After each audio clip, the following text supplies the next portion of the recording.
Very nice. Okay. You can already see my screen, I'm assuming. Very nice. Good.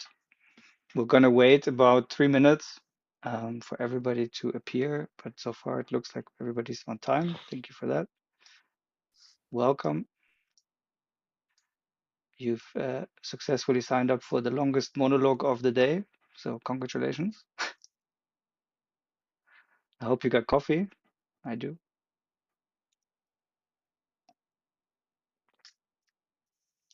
Very nice. So for all of the people watching the live stream, this is a complicated meeting. There's our members here in Zoom with me, and there is a live stream for the rest of the world. In the live stream, you can ask questions in the chat as well, but because you can't vote, you're not in the Zoom. And if you ask questions, they get to us with about 30-second delay, just that you know that. I think Maria from our team is in the chat to answer any questions there as well. Welcome to the live stream, people. Welcome also to some of our members, be it individual organizations. We start in 1 minute. Yeah,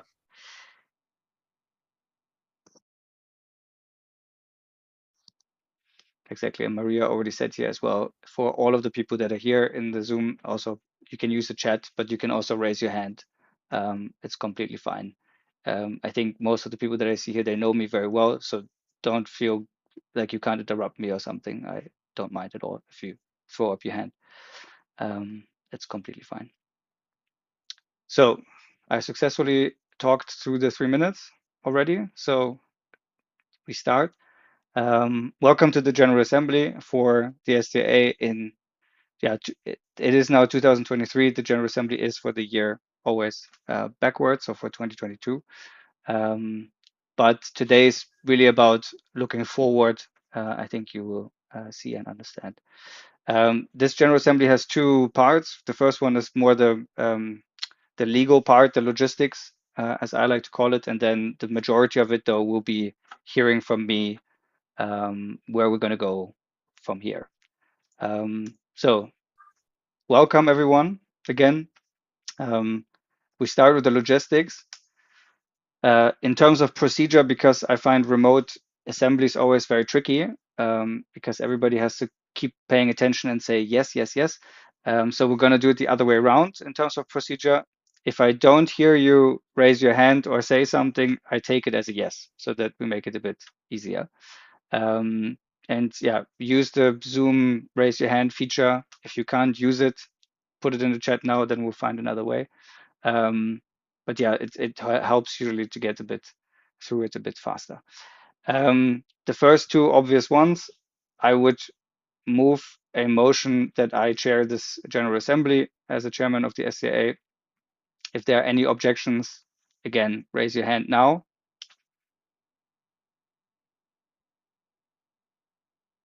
That's nice. Thank you. I also move the motion that Stephanie, who's already here from our team, will take notes and record this meeting. The meeting is fully recorded. It will be fully transparent in any case, but there will be also notes in German for the German governance structure. So any objections to Stephanie taking notes, then I'll wait for you. I hope not. Okay.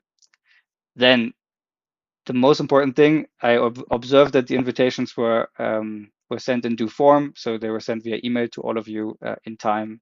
They have to be sent 2 weeks in advance, and I think they were sent 3 weeks in advance. So I hope there's no objections to that.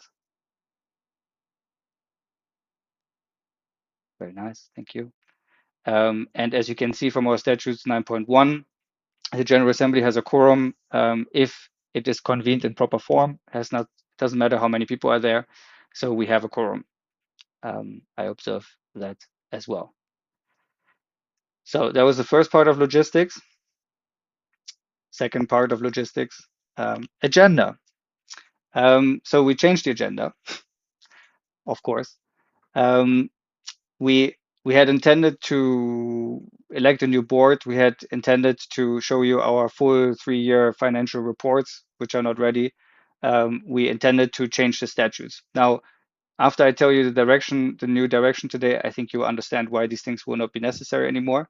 So we struck those from the agenda, and added a point to recap the last 4 years and basically tell you a bit more about going forward. And of course, we will still show you the financials for 2022, so that you have seen them. And yeah, we will have to send the full 3-year reports that we have to do every 3 years. After this General Assembly, we can't show them today. They're just not ready. I apologize. We tried very hard, as Daniela and others in our team can attest. Okay, I hear no objections to this agenda and the changes, I hope. Then the other question is, does anybody want to add anything to the agenda? You're more than welcome. Nope, I don't hear anything. Very good.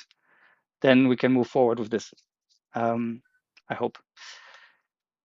Which brings us to the meat of the meeting, as promised, the second part.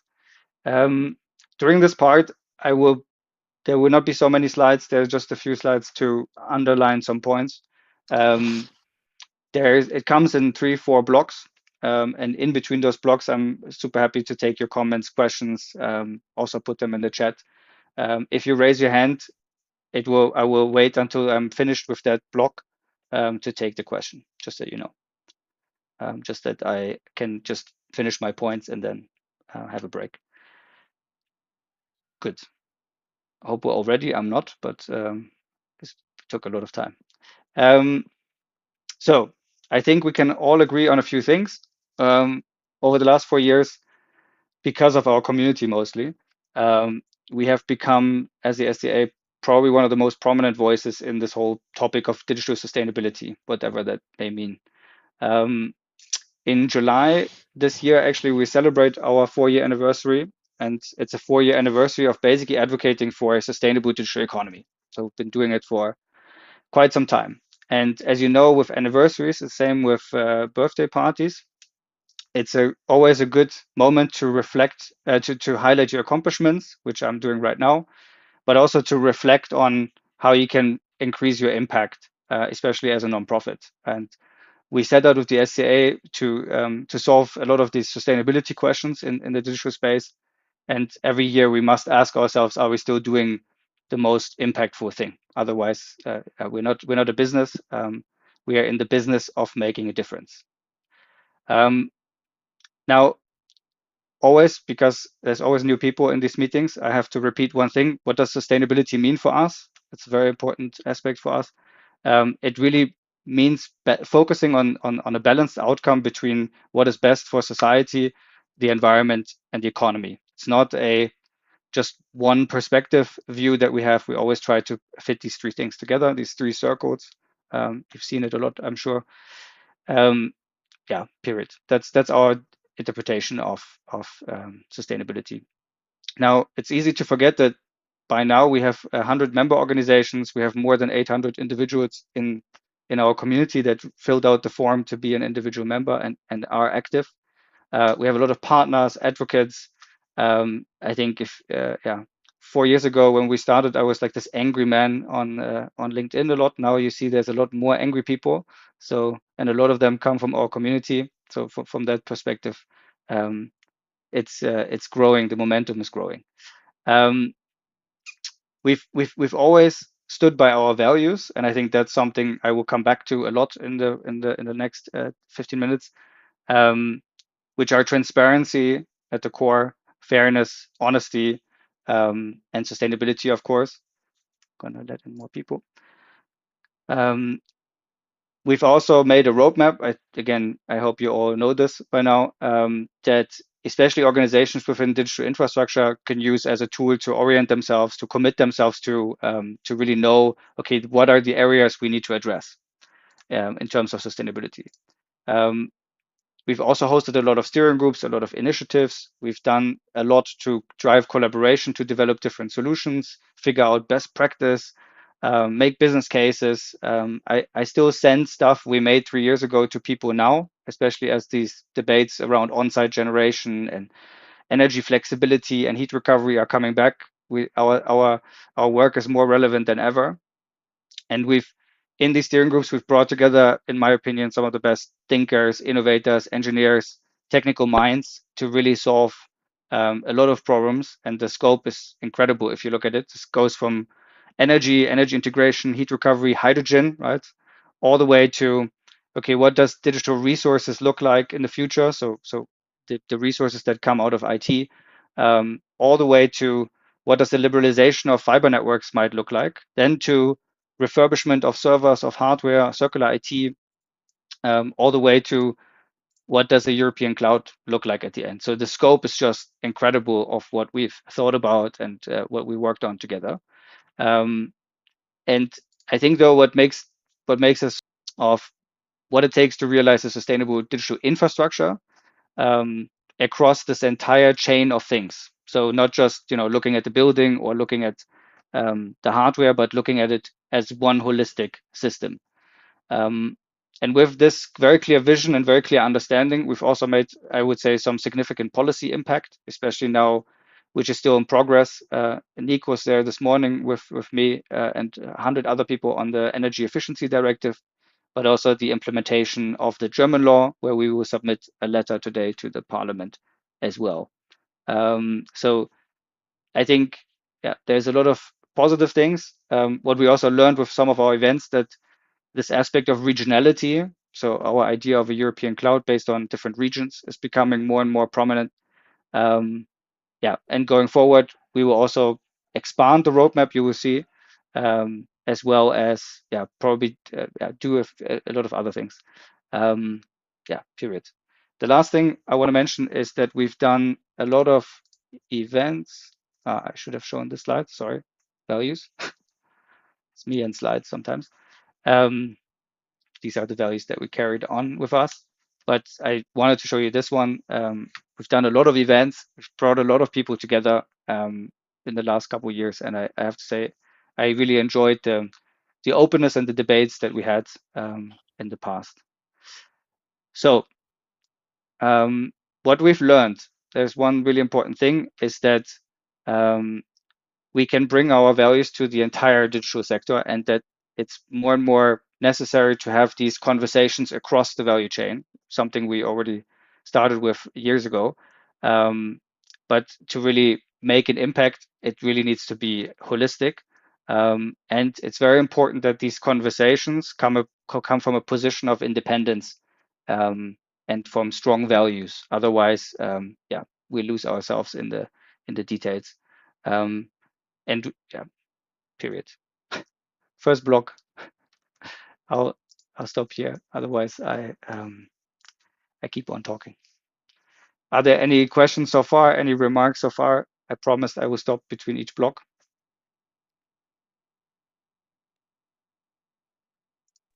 The only remark, Max, that at least Stein and maybe others I also saw this morning in the meeting. So there are more people in this group, I think, engaged with what's happening at EU level.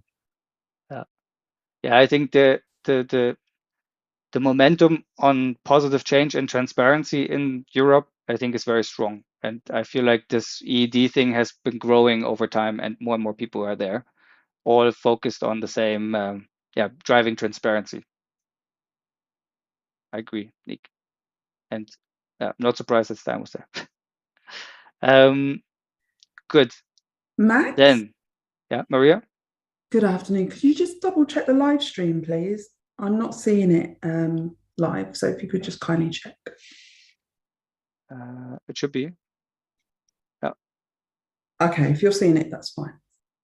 At least I see it in the studio. I can't go on LinkedIn to check, but I see it in the studio. Okay, I'm on LinkedIn. I don't see it. It was live, but now I don't see it. Could be a LinkedIn thing. Okay. I can only look at studio, and here it says yes. Cool. Thank you. Good that there's an IT guy here to check. Good. Now to the after, so to say, looking back a bit, looking forward. I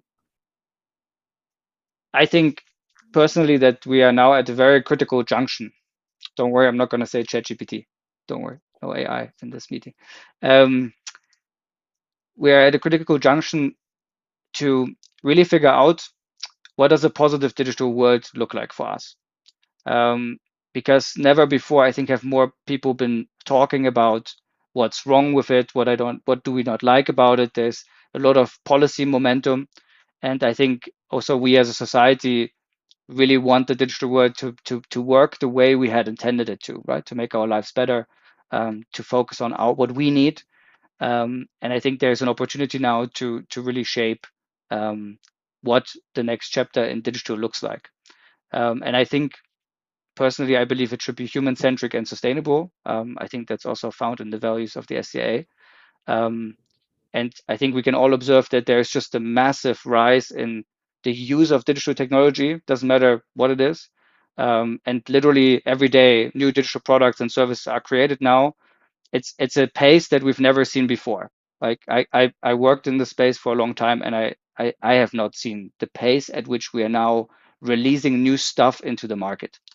And it's less and less people and society deciding what goes out, right? It is more and more, it just goes out.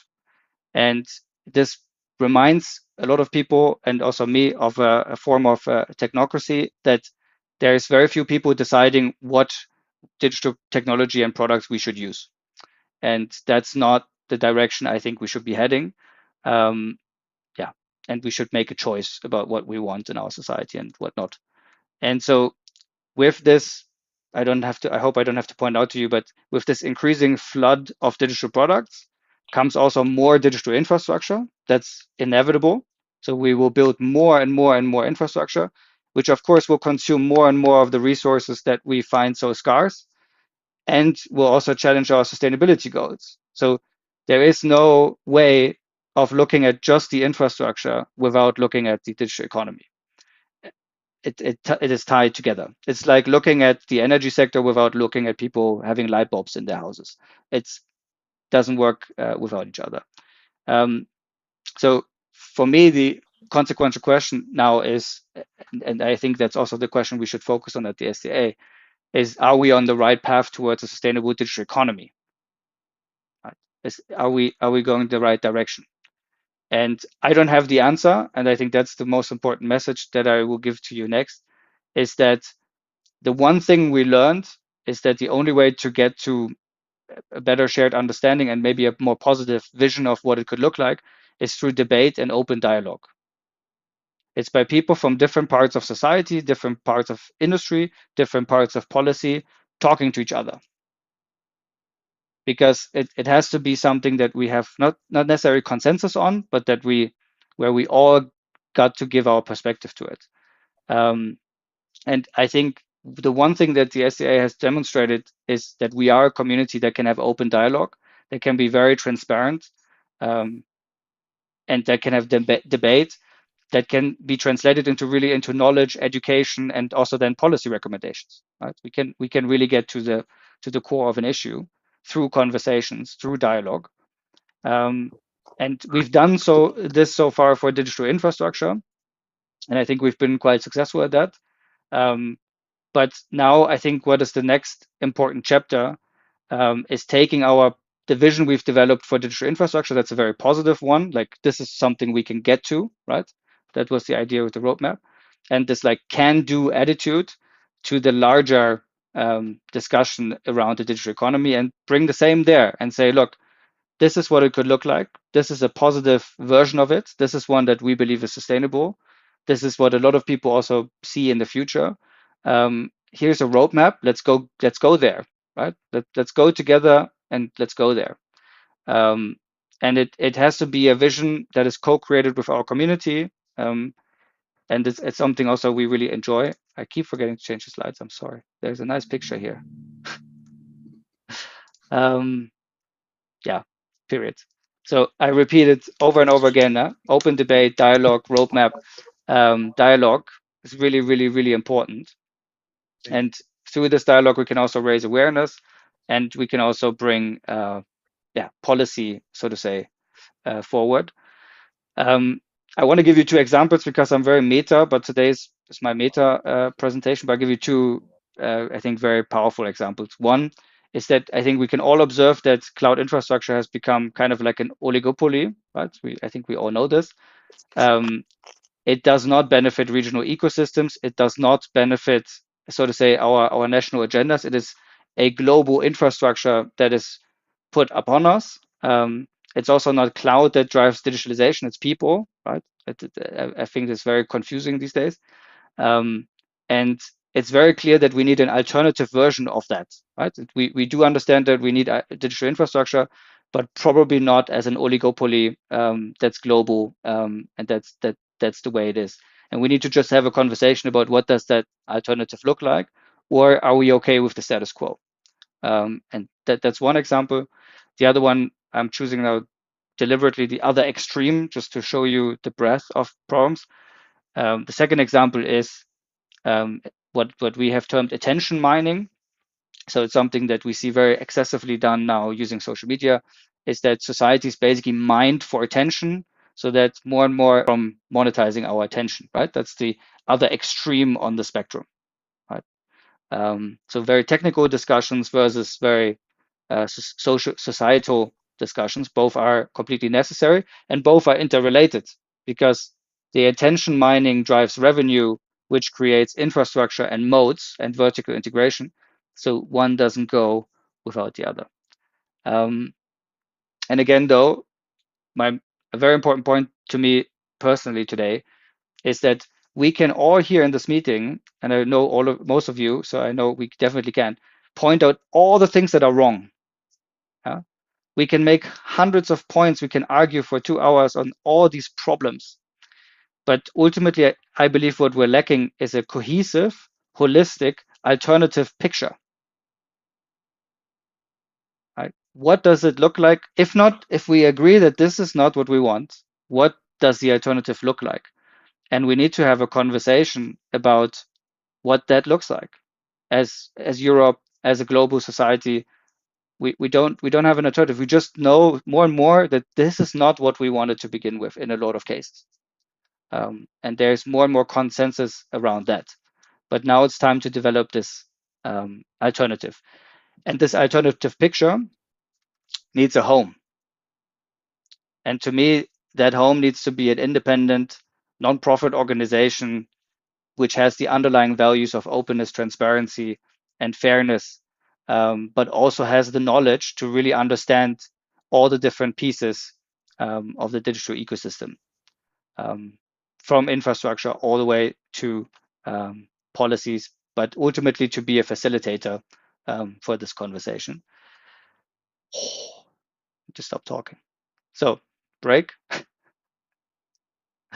Don't worry, it will get more concrete now. I promise. Any questions? Hey, Max, it's Neil here. Hey. I listen and sort of follow a lot to the Centre for Humane Technology, the organisation that was set up by Tristan Harris over in the States. A lot of what you're saying, you know, I don't go as deep on the infrastructure piece, but a lot of what you're saying, I find it has a lot of huge amount of synergies with that, and I find it really exciting.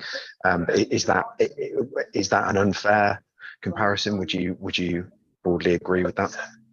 I totally would agree with that. So actually, Maria and I have passed the link to them around many times. We've also are in the process of setting up meetings. I think what's ultra critical, that's another point, but wasn't planned for today, is to build the bridge between Europe and the US. And I think having an organization that drives debate in the US, but also maybe in Canada, maybe also in parts of Asia and Europe, and building those bridges is important, because I fundamentally believe that a lot of people, a lot of citizens around the world want the same thing. And it's asking the regulators in each country to take action. And to be honest, the US is the most powerful place when it comes to regulating digital right now, because most of the companies are there. So it is necessary that we talk to each other on an intercontinental level. which is not easy, because for obvious reasons. But we need to have that conversation. I don't want us to, we don't need a European Google. We need to have a conversation about how does it look like that would be more fair, right? Yeah, but great question, you. Yeah, really like their work as well. And again, it's always important to remember we're non-profit, so competition is not something we do, right? We don't compete with each other. We all after the same thing, and we have no market share or something like this. Like we all want to maximize impact. Yeah. There's a great quote about competing for the future, right, rather than competing with each other. Yeah, nice. Completely Great. agree. That's great to hear. Okay, I will continue. Promise, make it more concrete. So what happens now? What happens now is that over the next 9 months, the SDIA will transform into a global think tank.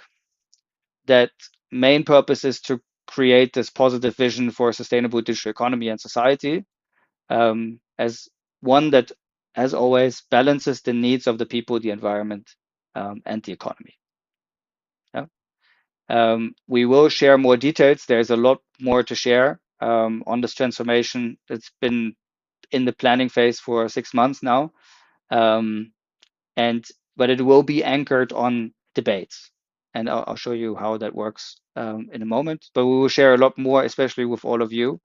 And again, I think debates are really core. Having these open, honest, direct conversations with each other about issues and really addressing them. But we need to make it wider. I think it cannot be, to make a little bit of a joke here, cannot be just data center people in a room debating issues. There needs to be software people there, but then there also needs to be people who use the software there. It's a complex ecosystem where a lot of things influence each other, and we need to have that wider dialogue. And the second thing that I think we're very good at is synthesizing all these debates and these standpoints and these views into something that we can do, be it a roadmap, be it a policy paper, be it just a knowledge piece. I think that's something we're very good at. So how does that look like? Again, everybody who knows me knows that I like a good diagram, especially a simple one with colorful boxes. We will start with debates. There will be a clear schedule how we're going to do that across Europe, I think, in the beginning, which we will synthesize into a report. That report is essentially in written form what we believe a positive digital future looks like. And then the second exercise that, of course, we need to do is compare that picture to reality, identify gaps. So where are we really far away from what we want it to look like? And then launch initiatives to close them. So right now, one of the biggest gaps that we see, to give you an example, is the lack of transparency from infrastructure, but also the lack of transparency from digital products. So we don't know we talk a lot about environmental impact, yet we know very little about it, and we have very little evidence. So obviously, our push for more transparency to us fixes a gap if we believe that a digital future should know its environmental footprint, to just give you an example. We'll also focus a lot on releasing recommendations for policy. So what can governments do? I think there is an increasing appetite of governments to do something. And we'll continue launching initiatives that are more short-lived on pushing certain agenda points or whatever we see as relevant. And another last very important point, we'll continue to release roadmaps and update them with best practice, but also to deliver education. I think we have learned that our ways of explaining things, especially in the policy realm, are very helpful to people. And the simplification of this very complex digital thing are also very useful to have a platform for debate. So we don't talk about different things in different words, but that we have some kind of taxonomy to discuss things. Okay, last thing I'm going to say on this, where does the community go? We are going to make the community more pronounced for our individual members and really make it a community of practice, which is all the people, including you, many of you, that are implementing our roadmap within their organizations or within government or within policy. Everybody's welcome. It will be completely open and free to individuals, not to, so to say, promote products, but to really report on what's going on, and also to exchange best practice and ideas and discuss challenges. I think going forward, that will still be very important. And our debates will also be open to everyone. This is very important to us. Again, openness, transparency, independence. Very, very, very important going forward. I'll break here, and then comes the last block.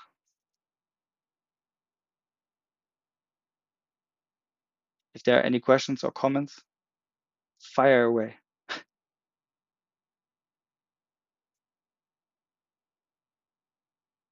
Okay, I continue. Good old engineering question is, why change something that's working? So I'll answer that question. I think what we found are some, I call it special, sometimes I want to call them magical ingredients that really help us make a very big impact as a nonprofit organization. Those are clear values, and operating from those values as your fundamental position, independence, having open debate, but also not being afraid to draw these big picture ideas and being sometimes attacked or having to debate them. A holistic understanding, not a deep understanding, but a holistic understanding, and a very strong community. Those are the things we know. If we have them, and we do, that makes our work, and it delivers impact. These pieces together. So we do have these ingredients, but we don't have the organizational structure and funding. And to be a bit blunt, in the past we've tried to balance driving collaboration of businesses so that they can figure out how to solve some of the challenges on our roadmap versus being really independent. Right? So we've neither been an association that represents the interests of our members, nor have we been really an independent organization either, right? Because we have been mostly and partially funded by our members, the companies in our membership. So we've always been in this like limbo state, which it takes me about 15 minutes to explain somebody when they say, what is the SDIA? That's usually not a good sign if it takes you that long to explain who you are and what you do.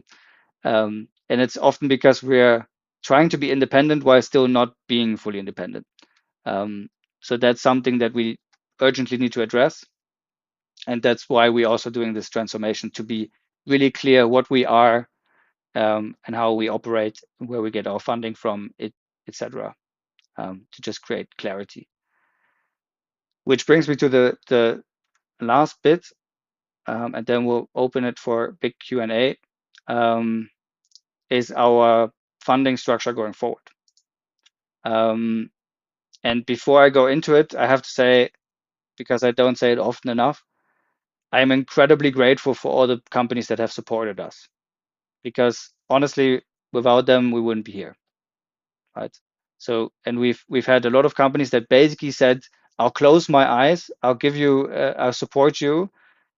I sometimes might not agree with what you're doing, but I know it's the right thing to do, and we're going to help you. And I think, which also meant that we didn't get everybody as a member, because a lot of people always were very keen on controlling what we do. But those who choose to help us always were very supportive of our work. And I really have to say, without them, we wouldn't be here. So I really, really appreciate their support. But obviously, in order to be truly independent, our core funding in the future needs to come from philanthropy or foundations, as well as government, and ideally in a mix, so that we're also not dependent on either of those.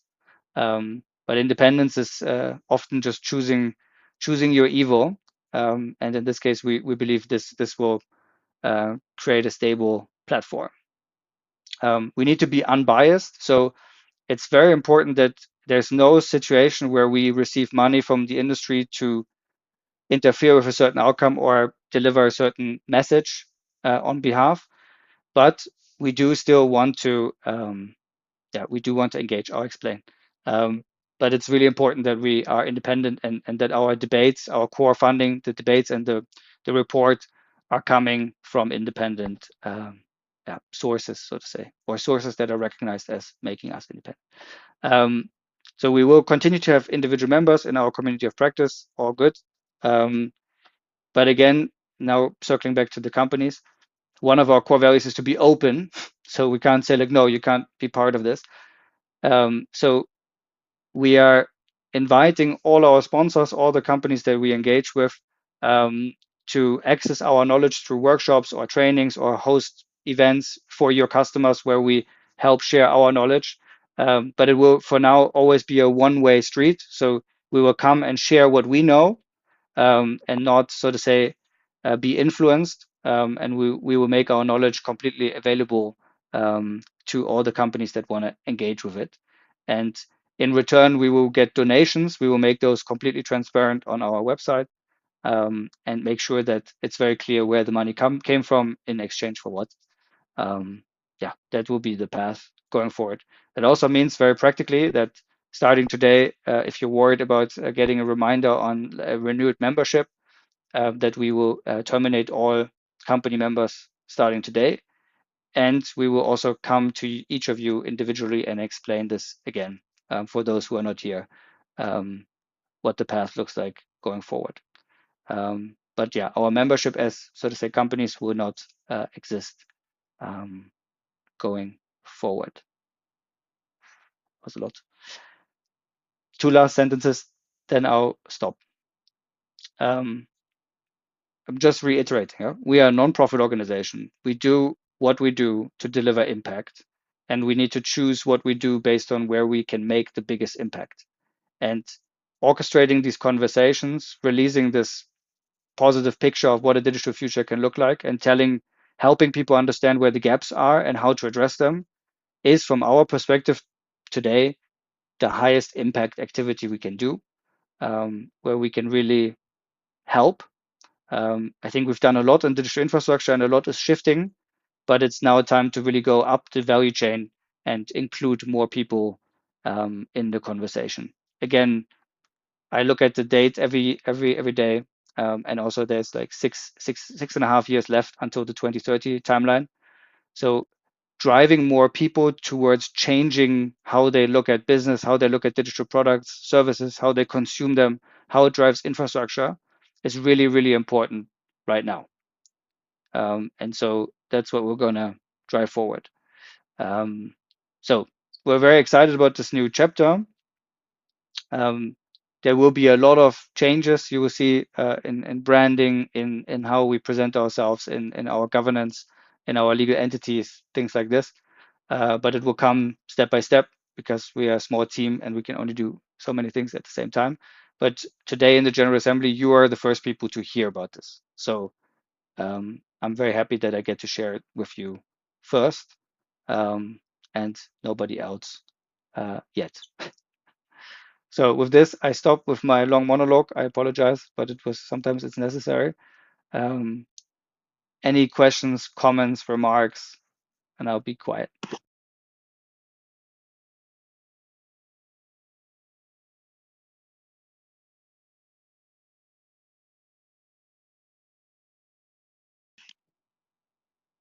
I see nobody unmuting the microphone. Does that mean no comments, remarks? Hey Max, I'll have a go if that's all right. I'm firstly to say just really excited by the direction. I think it sounds great. I think, yeah, taking up that level and looking at other societal including other societal issues, I think is absolutely brilliant. I wondered if there was, do you have that sort of initial initial roadmap of problems or initial roadmap of debates that you want to have? Is that something that that you've got in mind over the next, well, like on your timeline, I suppose it was the sort of 9 months, but yeah, have you got some initial debates and workshops and those types of things in mind in the short term that you want to start with? Yeah, we have actually a spreadsheet of topics. I'm not sure when we're going to share it, but I think we will share it. Maria and I have worked on this already. the idea was to circulate it also in the community for maybe for voting or for some other form of feedback. But yeah, it's coming. We are a bit careful to not do too many too quick, because we need to also secure, basically we start from scratch in terms of funding. So we will need to take it a bit step by step. But as we ramp up, then we will do more often in more cities. It's basically all limited by how much support we can get from the foundations and governments. Thanks for the question, dear. Okay. Otherwise, no remarks, then you almost made it. I continue then. This we did. Okay, here for all the people that like numbers, now comes numbers. I'm gonna show you our P&L. It's in German, obviously, because we're a German association. I will translate it a bit, just that you get the gist of it. It's not rocket science. I do want to say, because it says profit and loss, we have no profit. What it means is that this is the cash we have left at the end of 2022 to carry into 2023, right? Just to be clear, it's basically our reserves. I'll show it to you here. So the reserves that we carried over from 31st of December into this year, which we're now in 6 months already, was this amount. This was our leftover, our profit. These are all our contributions that we received in 2022. So this includes government subsidies. It includes everything we get, not just for members. And basically, we spent most of it on personnel. This is this position and this position. So you can see it's about 400,000 euros in personnel expenses that stand against this. And we spent also a bit on software, obviously, because we're heavily tech driven ourselves, and on lawyers, always great. And that's it. That's the P&L of a nonprofit organization. Very exciting, I know. Yeah, I wish there would be more exciting things in it, but there are not. Any questions on this one? Again, you will see you get the full audited accounts as well, probably by the end of July for review. But this is the performance of the last year that I can show you.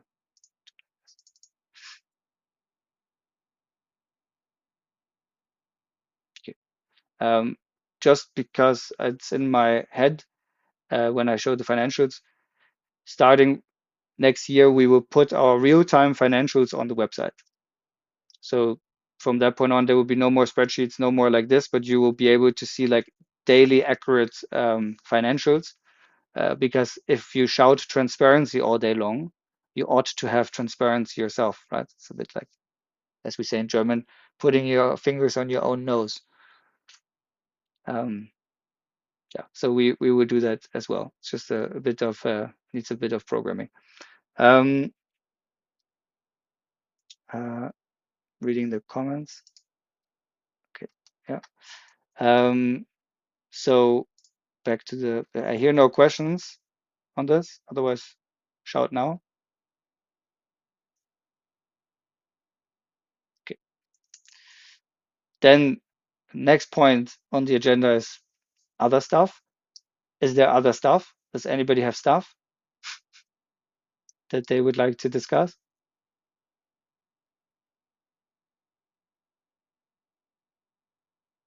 Okay, now is the last chance. Otherwise, be forever silent. At least I see some people laughing. It's nice. Okay, I don't see any. I don't hear any other stuff. Marjolein, yeah. Oh, I was just thinking, it's a great vision, and I love the direction that you're going up to. Who can you tell us a little bit more about your organization? Because it's very ambitious at what you'd like to do, and I can imagine that the organization, you keep saying the organization is really small. Can you elaborate about who's in it, or not who, but how it's constructed, and to make all these impacts that we're It's a very painful much question, embracing. Marjolein, but I will I'm happy to sorry. share. Yeah, thank No, you. it's a good one though. It's the exact point that is difficult. So in 2021 we were about 15 people. Now we're 4. Right. This has a lot to do with already the work we've been doing on transparency hasn't made us, let's say, a ton of friends, especially in the company sector that would love to finance people who advocate for transparency. You usually don't get a lot of positive feedback from any industry. It doesn't matter if it's digital or not. So this has cut very hard. And so we had to shrink the organization down to its core. But because we will need a different skill set going forward for what we're going to do anyhow, so I think that was a good moment. We do have the full intent to scale back up, but in line, of course, with the funding that's available. Again, part of a nonprofit, since we are not a business, we always go up and down based on our funding. That's why we do a lot with also freelance and consultants, because putting people on the payroll for us is very painful, because we never know how long the funding is going to last. Right? So it's a bit up and down. We do have some ideas, Marjolein, on what are these kind of people that we're looking for, but we are taking it very slow. So the first thing is to really get those debates going and learn also what we need to do those successfully. But I'm very happy with the people that are still there. It's a very great team, and it's nice to be in a closer group again. But yeah, it's definitely not enough to run to realize our ambition, for sure. That's a great point, though. Thank you, Marjolein, for asking it. Any other questions, remarks? Max, for me, Steiner, the new organization going forward as NGO and be transparent on information and knowledge. Is activism also something on the agenda? Public activism? When it's useful, I think is the answer. So we've always been very careful at navigating this intersection between really rough, hardcore, pure activism. I hope you didn't hear that. Maybe it was just on my side. We've always tried to navigate this like pure activist route versus, so it's important, and that's why debates are useful, to sometimes stir the pot a bit, right? So to get people agitated and then have a more open debate. But at the end, you need to solve it, and the solving requires consensus. So I've always said very clearly that we're not pure environmentalists, right? Nor are we pure pro-business, nor are we pure pro-society, because the truth is always somewhere in the middle. And I feel like activism requires us to be more ideologically pure, which we are not, because our ideology has always been like based on what solved the problem in the best possible way towards those 3 categories: society, sustainability, society, environment, and economy. And I think that's also going to be the same going forward, because to me, at least, it's not about ideology. It's about, okay, are our values respected, and does this actually solve the problem? Right?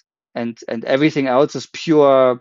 Okay, you don't like, it's like with veganism and things like this. Like these are more ideological movements. If it reduces carbon and it makes me a healthier person, and those are my core values, to be healthy and to have climate impact, then that ideology is great and you can follow it. But as the SDIA, we need to be ideologically independent, I think, because different problems have different solutions that requires different ways of looking at things. Yeah, clear. I hope Thanks. that was. Yeah. It was very meta, but I think this pure activism is not us. Like we are not. We will definitely be more of an advocacy tank than a think tank, than a pure think tank. But like it won't be pure activism.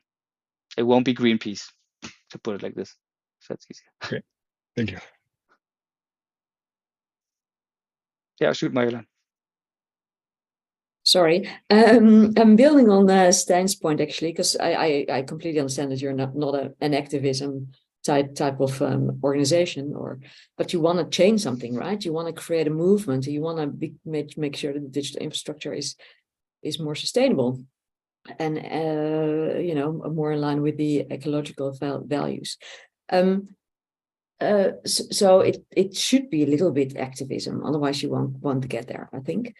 My question was that you put a lot of emphasis on technology, on the, you know, the nerds having nerds. I don't know what words you had on one of the slides, you know, all the room for nerds and for, but I think the behavioral change and the societal change that is needed to create this movement, basically get it into the hearts and minds of people who are very economically focused, right? In a lot of organizations, and in government as well. So that behavioral stuff, that's more the societal competencies that is needed to create this movement.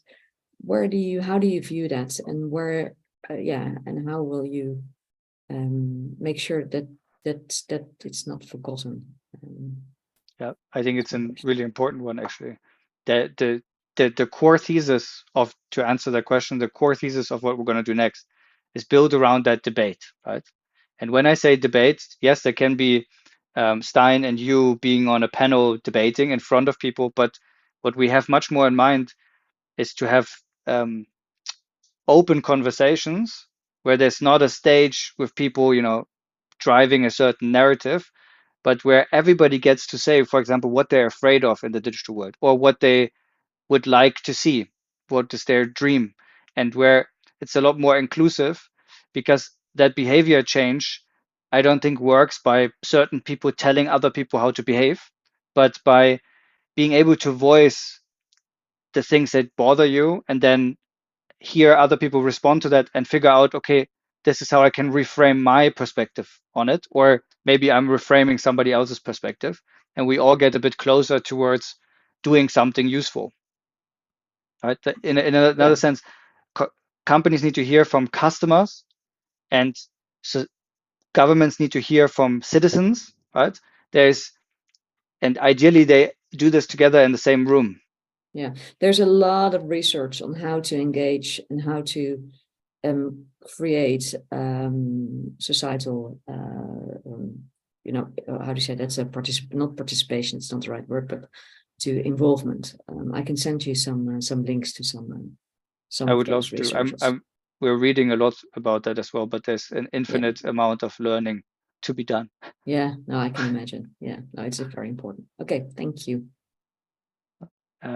But it's a really important point, and this inclusiveness is really what this is about. I think it's not useful, sorry to say, for a few energy people to talk about energy and for a few data center people to talk about data centers. It's about what do we want together, and then having a picture, and then like, okay, what do we need to get there? And I think that's fundamentally a good starting point. And every time I ask somebody, what does a positive digital ecosystem look like? Like if you go to work in the morning, what does it look like? Right? There's no answers. Or okay, you don't like your TikTok is very addictive. Okay, what's the alternative? What should we for like? What would it look like if it wouldn't exist, but something else would exist? And these conversations, I think we need to have, because otherwise we're just going to ban things and regulate things to death without having any clear plan of where are we going at the end.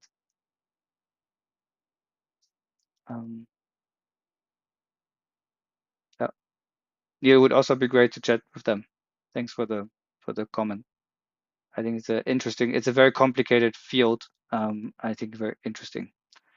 The context match just quickly is that so our we work a lot with local and central government, and it tends to be that those organizations or those councils, whatever they are, they want to, a lot of the time it does relate to net zero amongst other things, but you know, they might have net zero plan, they want to go and get proper, not just lip service engagement from citizens. They want citizens to shape it properly. And so, yeah, that we end up doing a lot of citizens assemblies on participatory democracy stuff. There's an organization called Kanoka. I'll just write it down in the chat because otherwise it doesn't, my accent doesn't really do it justice. It stands for something around citizens assemblies at the end, and they've got a lot of advice on how to run those. The case is on things like climate assemblies, or the most famous example being the one that the Irish government ran about abortion rights and those kinds of things. But it all feels like it's relevant to this debate from what you were, the way that you were answering the question. Those are the things that sprung into my mind. That approach feels really relevant. Yeah, I think there's a lot to learn from that. I'll follow up with you on this. I do want to make it clear that yes, we will run these debates, but another second piece of what we do and what we will always do is to synthesize the discussions into something actionable.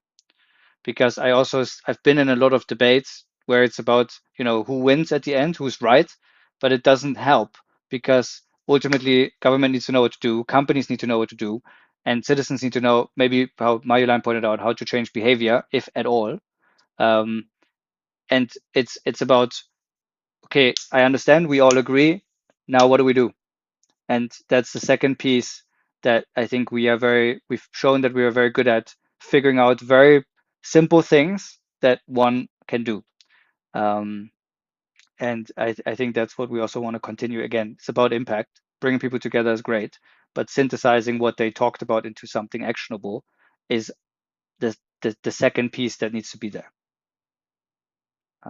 That's I think very important to highlight.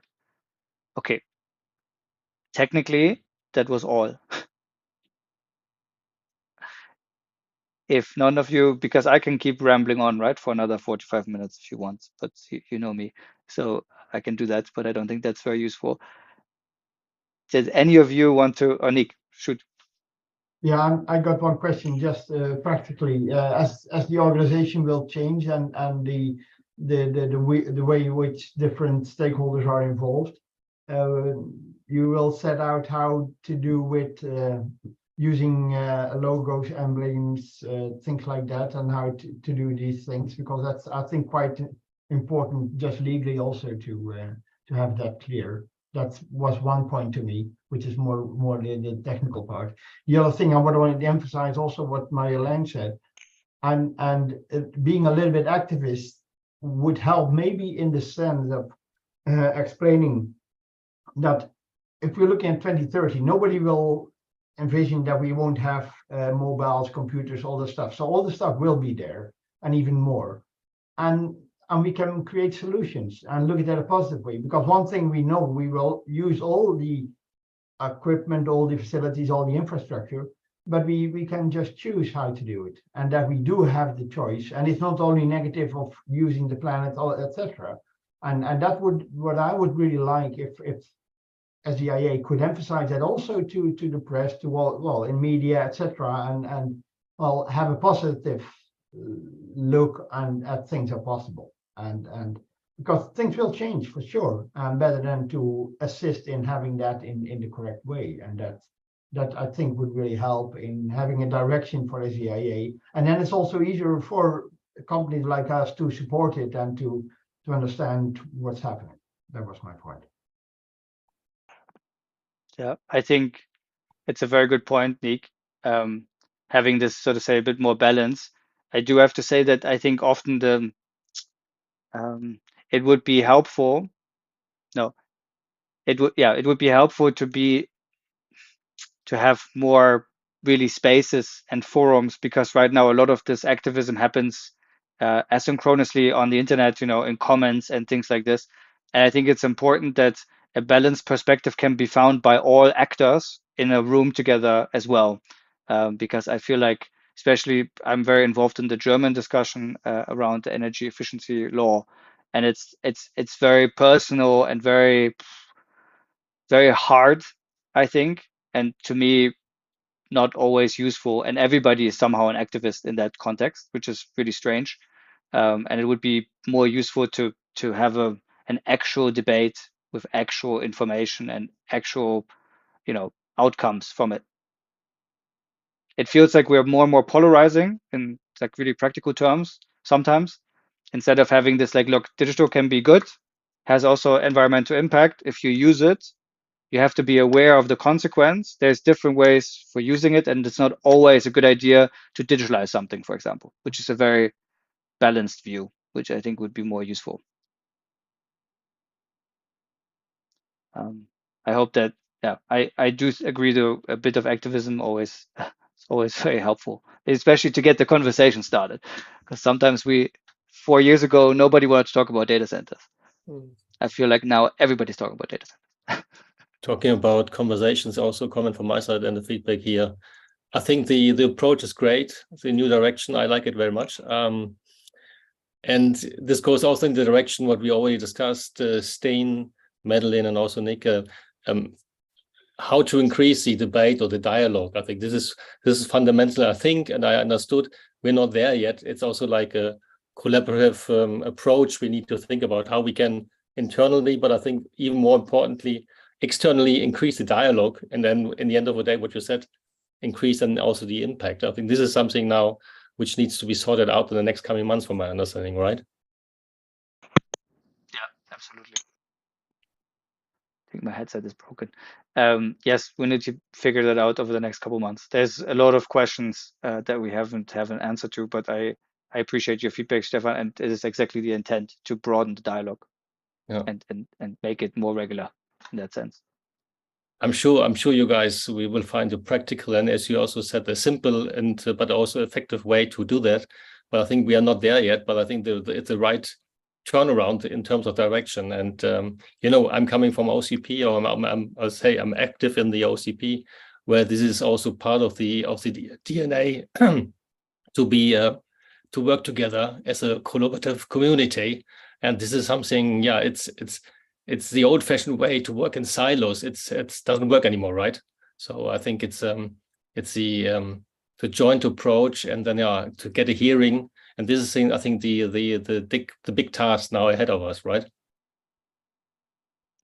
Yeah, and climate activists always shout, climate change is we need system change. I think yes, but you also need to have systemic conversations then to begin with, right? But you can't.